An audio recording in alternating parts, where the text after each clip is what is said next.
Hoje sou uma funcionária penitenciária, guarda de prisão ou diretora executiva, como já ouviram falar, em um estado com um número relativamente alto de condenados à morte. No entanto, poucas execuções são realmente realizadas. Eu costumava trabalhar para um grande condado, mas agora trabalho para uma agência diferente. Este condado foi meu primeiro trabalho em conjunto há anos, e antes disso, trabalhei no varejo e no atendimento ao cliente enquanto estudava justiça criminal. Então eu era muito inexperiente. Costumava ser muito liberal. Ainda sou liberal em muitas coisas, mas o trabalho muda sua perspectiva sobre a maioria das pessoas. Uma coisa em que eu acreditava firmemente era que nenhum ser humano poderia ser verdadeiramente malvado. Essa prisão do condado em particular é uma das mais antigas do país, então algumas partes têm um design totalmente linear.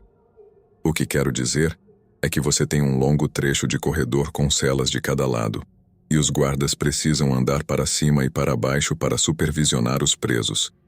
Como você pode imaginar, esses designs lineares não estão mais na moda porque você não pode ver todas as celas ao mesmo tempo, mas todos os presos podem ver você. Tenho que dizer que unidades como essa também são extremamente assustadoras. Vou chamar esse corredor de os condomínios. Na verdade, não os chamamos assim, mas não desejo compartilhar o termo exato que agora é específico dessa prisão. Há mais de 10 anos, ocorreu um homicídio com 4 esfaqueamentos, não muito longe de onde cresci. O assassino, Michaels, descreveu como uma carnificina e matou sua ex-namorada, a família dela e um vizinho porque ele apareceu quando ouviu os gritos. Quando a polícia encontrou Michaels encharcado de sangue e perguntou o que havia acontecido, ele disse: "É óbvio, acabei de matar todos." O policial disse que ele parecia completamente impassível ao dizer isso. Naquela época, eu tinha sido diretora executiva por cerca de 4 meses e nossas instalações o receberam como preso, aguardando julgamento. Agora, obviamente, ele não foi nosso primeiro nem único assassino, mas a natureza do crime de esfaqueamentos indica uma personalidade mais perigosa do que um tiroteio, e sua falta de remorso era horrível. Ele era considerado um preso volátil, então o colocamos em uma cela de observação no meio dos condomínios, onde um colega sempre podia vigiá-lo. Ele ficava parado na porta de vidro em silêncio a maior parte do dia, observando a todos. Juro que ele só falava quando tinha visitas. Na verdade, ele tinha uma lista completa de visitantes, dessas grandes garotas góticas que juravam que estavam apaixonadas por ele. Não sei se isso significa algo, mas sua ex era uma grande garota e ele costumava fazer desenhos de uma mulher grande, embora ele fosse magro e branco, com cabelo castanho. Um dia, eu estava trabalhando como oficial de serviços públicos, basicamente um flutuante que alivia as pessoas nos intervalos e ajuda conforme necessário. Nesta prisão, os oficiais de serviços públicos também tinham muito tempo livre e para conversas. Estava passando o tempo em uma extremidade dos condomínios, de onde você podia olhar para baixo e ver grande parte da prisão, conversando com outro oficial de serviço. Dizem que não há segredos na prisão, além de que eu estava ciente de que havia pontos em toda a prisão onde você podia ouvir muito bem os vizinhos. Essas coisas nas celas estavam bem quietas. Além disso, estávamos a cerca de 50 metros da cela de observação de Michaels. Também você tem que imaginar que seria difícil ficar na cela de observação e pressionar seu rosto contra o vidro para ver as pessoas paradas em um ângulo reto bem longe de você. Eu estava contando ao outro oficial uma história engraçada sobre meu fim de semana, algo que hoje em dia não faria em uma unidade correcional, mas também não estávamos entrando em nada muito pessoal. Era uma história longa que envolvia meu noivo na época. Terminei de falar com o colega porque precisava ir a uma porta para aliviar outro oficial para o almoço, e tive que passar pela cela de Michaels. Não gostava de passar por ali porque ele ficava lá e te encarava, e naquela época eu não era tão boa em esconder meu nervosismo. Ele sempre tinha a cabeça ligeiramente inclinada para baixo, de modo que você podia ver o branco sob a íris de seus olhos. Novamente, ele não dizia uma palavra, mas hoje foi diferente. Dei um passo além da porta dele e ouvi ele dizer EDC em um sussurro quase inaudível. Eu nem sabia que ele sabia meu nome. Sim, nossos sobrenomes estão nos uniformes, mas eu nunca fui sua oficial principal e nunca interagimos. Isso me pegou de surpresa. Então, em vez de ignorá-lo, parei imediatamente e voltei para a porta. Ele apontou para a boca e me inclinei para ouvir. Seus olhos pareciam tão escuros que lembro de me sentir hipnotizada enquanto ele procedia a recitar palavra por palavra a história que eu tinha acabado de contar em voz baixa ao outro oficial na porta no final dos condomínios, menos de 2 minutos antes, até copiando o som da minha voz, transformando-o em um sussurro sutil. Isso pareceu durar uma eternidade. Eu sentia que éramos os únicos dois ali. Não havia 22 milímetros de vidro me protegendo, apenas uma mulher de 1,65 de altura e um assassino. Lembro de pensar pela primeira vez sobre outro ser humano. Isso é malvado e irremediável. Finalmente perguntei: Senhor, precisa de algo? Ele começou a rir histérica e eu me afastei. Outros presos já me agrediram, jogaram urina nos meus olhos. As pessoas jogam jogos mentais comigo constantemente. Também já conheci alguns leitores de lábios muito bons, mas isso era como algo diferente. Agora trabalho em uma instituição de segurança máxima, onde cuido de todos os estupradores, assassinos e pedófilos. Não sei como criar sentido para você, mas essa foi a única vez na minha vida em que senti dentro de mim como se estivesse lidando com algo que não é humano.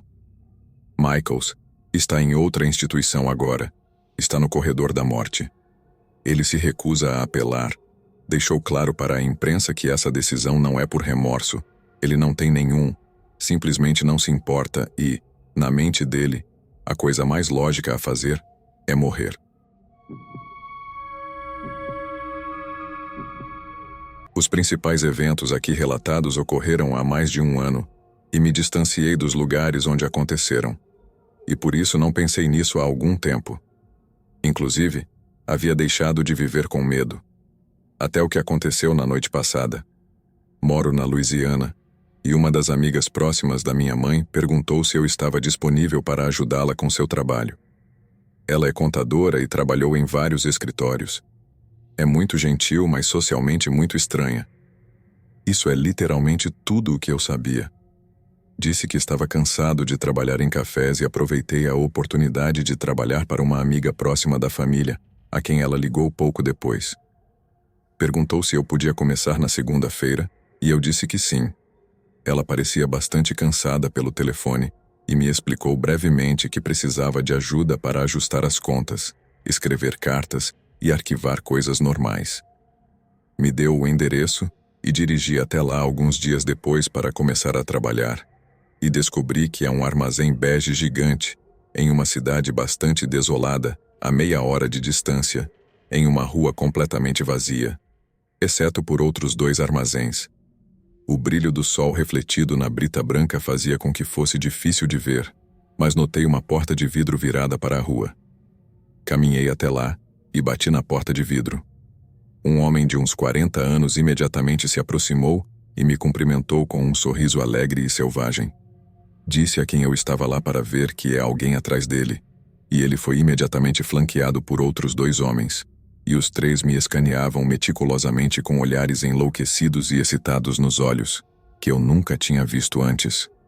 Um deles disse: "Você tem que ir para a outra porta, querida", e apontou para o lado oposto da porta. Uma corrente grossa fechava a porta. Também notei que uma resistente tela de metal cobria a porta do lado de dentro. Foi bastante estranho, mas isso é a Louisiana. Então caminhei até as outras portas e entrei. Os guardas de segurança olhavam atrás de um balcão, trancados em plexiglass. Homens sendo revistados. Momentos depois estou no escritório da minha nova chefe, que me explica que esta é uma prisão privatizada. Fiquei surpresa que ela não tenha pensado em me mencionar, uma jovem, que estaria trabalhando em uma prisão. Mas realmente, A oportunidade de ver o sistema prisional desse lado, e especialmente uma prisão privatizada, me afetou tanto que não pude rejeitar uma oportunidade tão única. Então fiquei lá. Naquela primeira semana, ficou óbvio que muitas coisas não estavam bem. Abaixo estão alguns exemplos. O escritório do xerife realiza testes de drogas e álcool rotineiramente, que também devem ser realizados assim que um preso sai da prisão e retorna do trabalho. Mas, sempre que a polícia realiza um teste aleatório, encontra em média que 1/4 dos presos usaram drogas ou álcool. Em um momento em que eu trabalhava lá, um homem literalmente saiu pelas portas principais, passou pela segurança, roubou uma caminhonete. As chaves estavam dentro. Sequestrou sua namorada, a estuprou e quase a espancou até a morte na caminhonete, e depois desapareceu na floresta. O pessoal que permitiu que isso acontecesse não mostrou nenhum remorso e ninguém foi demitido. Eu deveria ter ido embora então. A distribuição do lugar por onde entramos, o escritório de segurança até a porta à direita à sua esquerda que leva ao meu escritório, será importante saber mais tarde. Só eu, minha chefe e outra pessoa estamos neste escritório. Continue por este corredor e ele se abre para uma sala principal cheia de comissariado, alguns outros escritórios e quartéis improvisados que abrigam os 300 presos. Há um corredor à direita, no meio do caminho para a sala principal. Para entrar neste corredor, você tem que passar por 2 portas pesadas que imediatamente se fecham novamente. Neste corredor está o único banheiro para o pessoal. Então, como mulher, para poder usar o banheiro, tenho que entrar na sala principal para que todos os presos possam me ver e abrir aquela porta ridícula. Espero que não haja ninguém do outro lado, porque as únicas pessoas que geralmente estão lá são os presos. O pessoal de segurança é famoso por sua incompetência, como você acabou de aprender. E corro para lá. Fecho a porta frágil do banheiro, que literalmente pode ser aberta com uma unha. Por essa razão, nunca comi ou bebi nada lá. Estava exausta e, ao mesmo tempo, aterrorizada todos os dias. Por que ficar, sem dúvida, você se pergunta? Como eu disse, minha chefe era muito gentil. Ela e ele se apegaram a mim como faria um pai. Frequentemente tentava garantir que eu fosse feliz, trazendo-me o almoço todos os dias. Mas ambos éramos pessoas muito conservadoras. E se eu dissesse que me sentia insegura, sentiria que isso o deixaria com raiva de si mesmo. É um sentimento estranho que soa louco agora que verbalizei. Mas o que posso fazer? De qualquer forma, sabendo que falo alemão e em uma tentativa de me entreter, suponho, minha chefe me perguntou se eu queria um amigo por correspondência alemão. Encontrar alguém que fale alemão em Royal, Louisiana, é bastante difícil. Então eu disse que sim. Ela disse que o convidaria para almoçar ao meio-dia. Um homem negro, mais velho e obeso, com um sorriso amável, se aproxima da porta, me cumprimenta em alemão e me entrega uma nota que escreveu pedindo para ser seu amigo por correspondência. Explica que aprendeu alemão quando esteve estacionado lá. Continuamos falando em alemão e depois mudamos para o inglês quando disse: "Posso escrever para você?" Olhei para minha chefe em busca de algum sinal de como responder a isso, porque claramente é um prisioneiro. E minha chefe sorri e acena encorajadora. Então eu disse: "Claro." Uma semana depois, estou no trabalho e cometi o erro de ter que urinar uma vez durante um turno de 8 horas. Então, me dirijo ao banheiro, abro aquela porta pesada, passo para o outro lado e vejo meu amigo por correspondência parado bem na frente da porta do banheiro enquanto a porta de aço se fecha com um barulho não muito diferente do de um teto de uma cripta. Pergunta se recebi sua carta. Quando eu disse que não, me senti um pouco desconfortável porque ele me encurralou ali de volta. Disse: "Bem, até então", e me apressei para o banheiro. No dia seguinte, era meu dia de folga e eu tinha planos de me encontrar com um amigo. Enquanto me dirigia para a saída, notei algumas cartas para mim. Era perto do meu aniversário. Então peguei e decidi lê-las enquanto esperava que meu amigo notoriamente impontual chegasse à cafeteria. 2 eram de amigos e familiares, mas uma estava escrita em uma caligrafia incomum que nunca tinha visto antes. Abri o envelope e encontrei 3 páginas de papel desgastado de um livro de texto universitário dobradas. Li a primeira frase com incredulidade. Li a frase que se seguiu, tremendo e chorando sob o sol. Ele havia descoberto onde eu morava.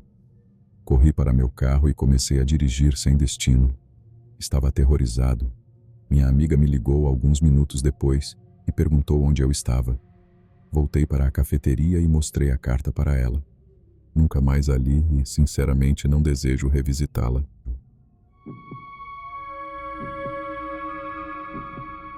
Deixe-me começar dizendo que sou uma oficial correcional, sou mulher e tenho cerca de 1,60 m de altura. Trabalhei em uma grande prisão do condado por 13 anos e durante meu tempo lá, tive algumas experiências angustiantes e conheci pessoas extremamente assustadoras e violentas. No entanto, de todas as situações estranhas em que estive, há uma que considero especialmente perturbadora em retrospectiva. Eu tinha 20 anos na época e tinha acabado de sair da liberdade condicional. Eu era jovem e estúpida e não tinha a experiência necessária para realmente entender o quão perigoso era meu trabalho naquela época. Estava trabalhando no turno da noite, das 22h30 às 7h, trancada em uma sala com dezenas de presos e nada além de um rádio portátil para me proteger. O módulo ao qual fui designada abriga 72 presos. A lei estadual diz que é necessário ter um oficial para cada 48 presos. Na verdade, temos 2 grupos, um ao lado do outro, com 72 presos cada. Há um oficial designado para cada grupo e um terceiro oficial que supostamente deve flutuar de um lado para o outro entre as 2 unidades de habitação. Este terceiro oficial quase nunca está presente até a hora do almoço, pois inevitavelmente é designado para algum outro grupo aleatório ou tarefa nas instalações, escoltando presos, supervisionando os internos, etc. Agora, pode-se supor que as prisões são divididas por tipo de criminoso, ou seja, casas de delitos menores separadas das de delitos maiores, mas isso só acontece depois que alguém vai a julgamento e é condenado. A maioria das pessoas no condado ainda está aguardando julgamento, então estão todas misturadas. O cara com as multas de estacionamento não pagas pode ser companheiro de cela de um assassino, nunca se sabe. Portanto, você nunca sabe realmente com quem está lidando, até pesquisá-los.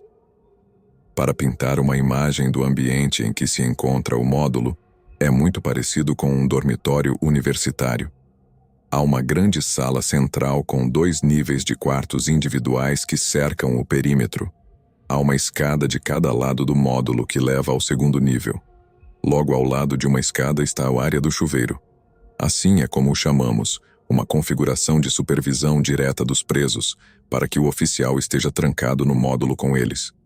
Em teoria, sua cápsula irmã ao lado deveria estar de olho em você. Por volta das 4 da manhã, no dia em que esta história aconteceu, fui designada a um andar que abrigava presos masculinos, tanto homens quanto mulheres, nas instalações. Meu oficial de substituição, Smith, estava fora em alguma outra tarefa, então eu estava sozinha. À meia-noite, disse a todos os presos que se agachassem e se dispersassem em direções diferentes para suas celas. Quando a sala parecia estar vazia, levantei-me para fazer uma verificação de segurança. Verifiquei todas as portas e me certifiquei de que sabia o que teria que lidar nas próximas 4 horas.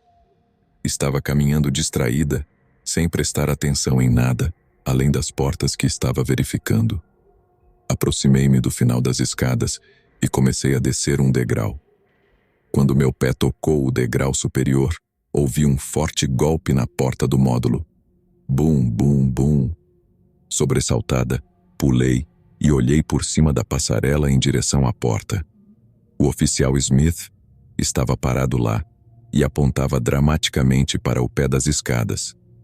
Eu o ouvi gritar, mas não conseguia entender o que estava dizendo. Nesse momento, vi alguém saindo correndo de trás das escadas nu, atravessando a sala de estar. Aparentemente, um preso grande e musculoso estava escondido atrás da cortina do chuveiro, enquanto eu fazia minhas rondas, e tinha se esgueirado para esperar sob as escadas. Suponho que ele iria me emboscar enquanto eu descia. Interpretei isso como uma brincadeira, mas não me fizeram nada. Estava bem e assustada, e até hoje continuo vigiando de perto minhas escadas quando faço rondas. Talvez ele estivesse apenas planejando me assustar, mas nunca saberei. Se o oficial Smith não tivesse retornado no momento exato, não se sabe o que poderia ter acontecido comigo. Bem, vou a um programa para pessoas que se recuperam de doenças mentais, semelhante a uma terapia de grupo. Há uma mulher que frequenta esse programa e tem um irmão que está na prisão. Um dia, ela mencionou isso casualmente e me disse que ele queria alguém com quem se corresponder, porque se sentia sozinho, e me perguntou se eu queria escrever para ele. Eu disse que não me sentia à vontade com a ideia, e ela deixou para lá. Algumas semanas depois, ela veio até mim com umas 5 ou 6 cartas do rapaz. Decidi revisá-las, mas esperei até chegar em casa. A carta dizia que ela tinha lhe contado tudo sobre mim e que ele queria ficar comigo quando saísse.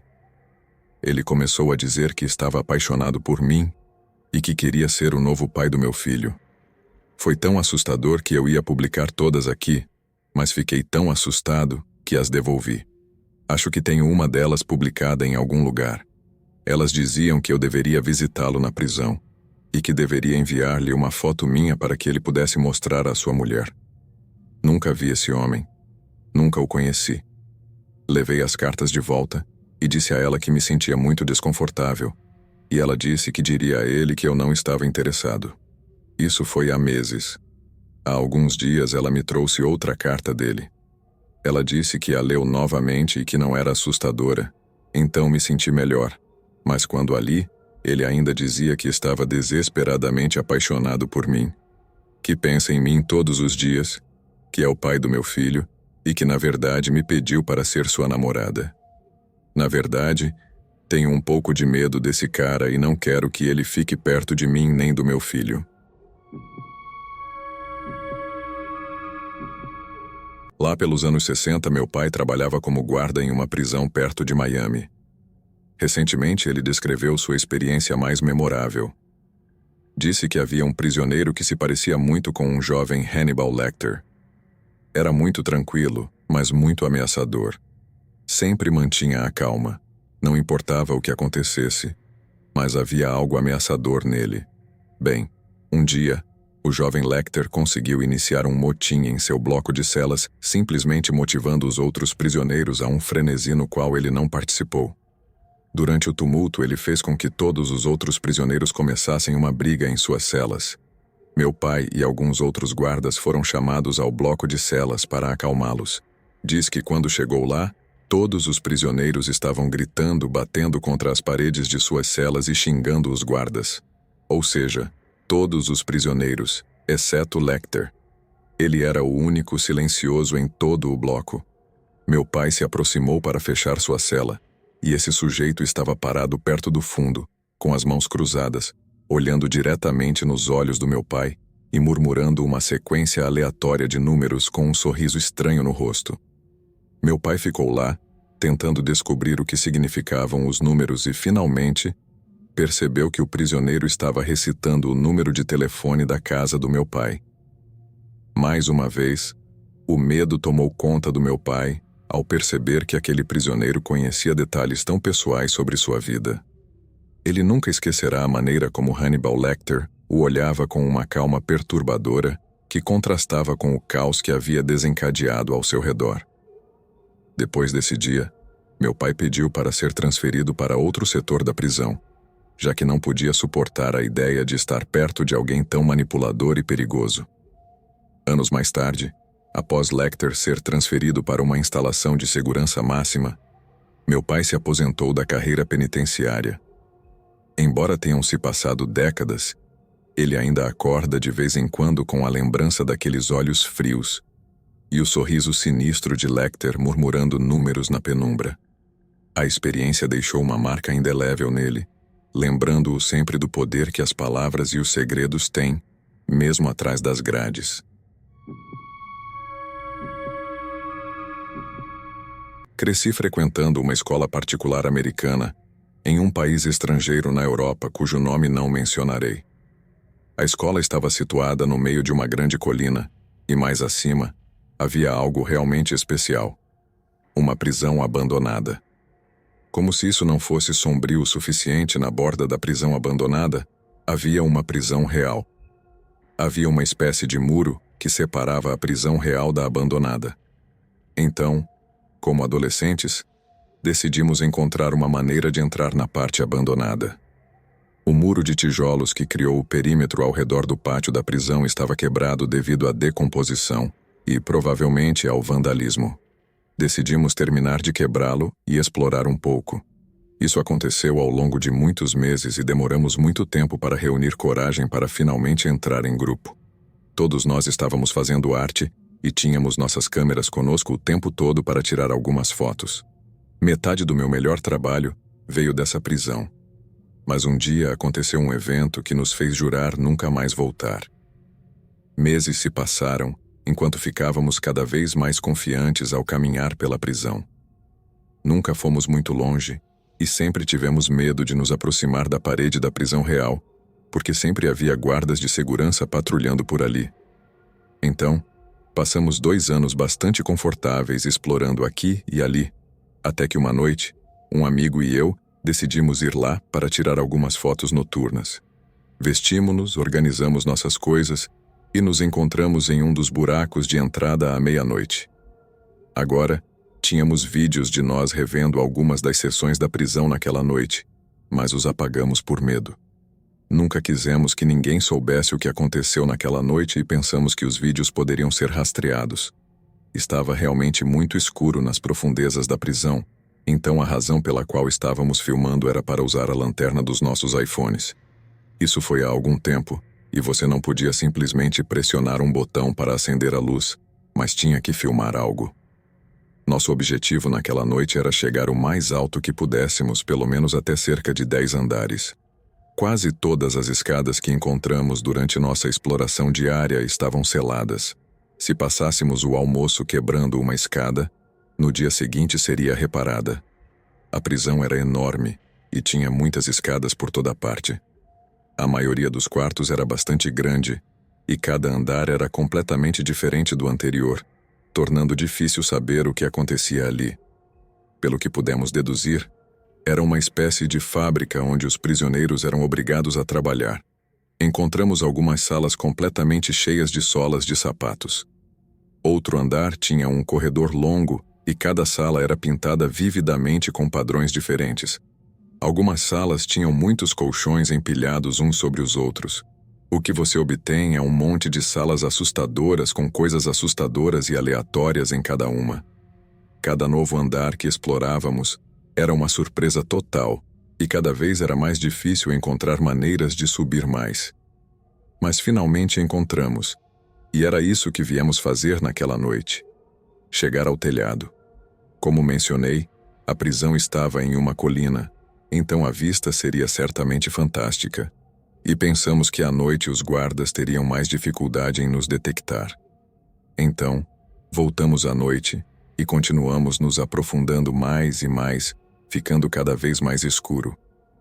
Havia ruídos de eco por toda parte ao nosso redor, e não podia dizer se estávamos sozinhos. Chegamos à escada desejada, e à medida que subíamos, havia cada vez menos janelas, até que estávamos subindo na escuridão total. Estou tremendo enquanto escrevo isso, lembrando do puro terror que senti. No entanto, era a única entrada não segura. Então, continuamos subindo, e as coisas começaram a ficar estranhas.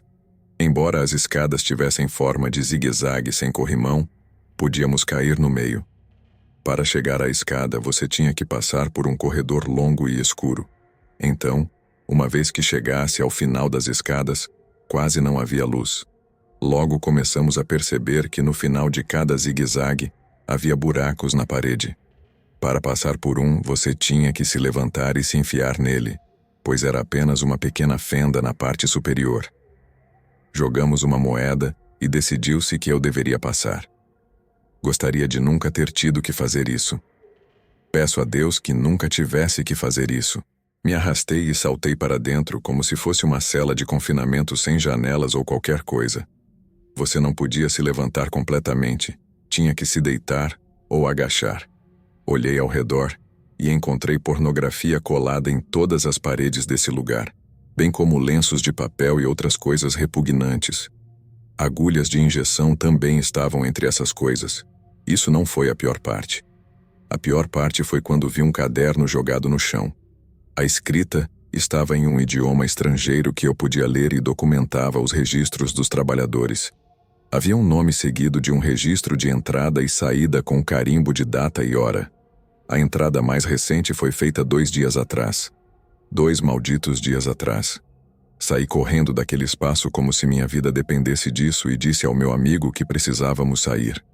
Enquanto estava dentro, meu amigo notou que havia uma dessas fendas em cada nível e que estavam numeradas e tinham um marcador de posição para uma etiqueta. Eram celas. Saímos dali e começamos a descer.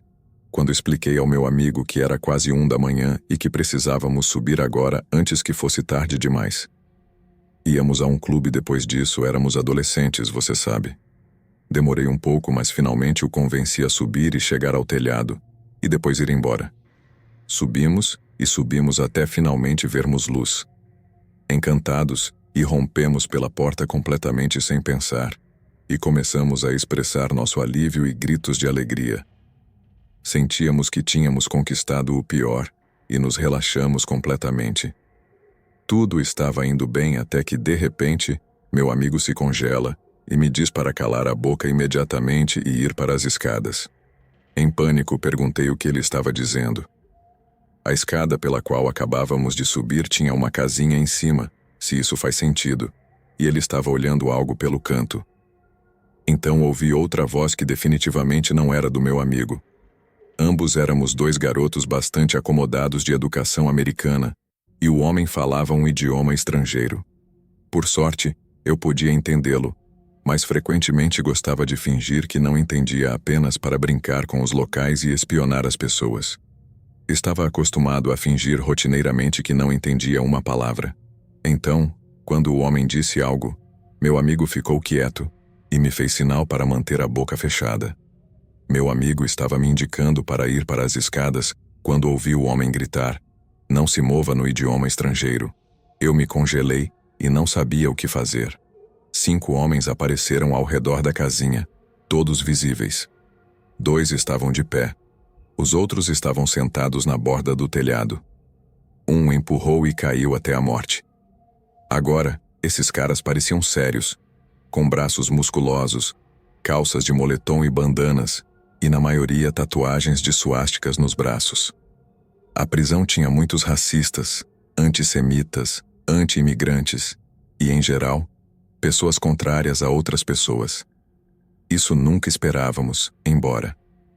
O homem fez um gesto para que nos aproximássemos e nos disse para ir até o grupo.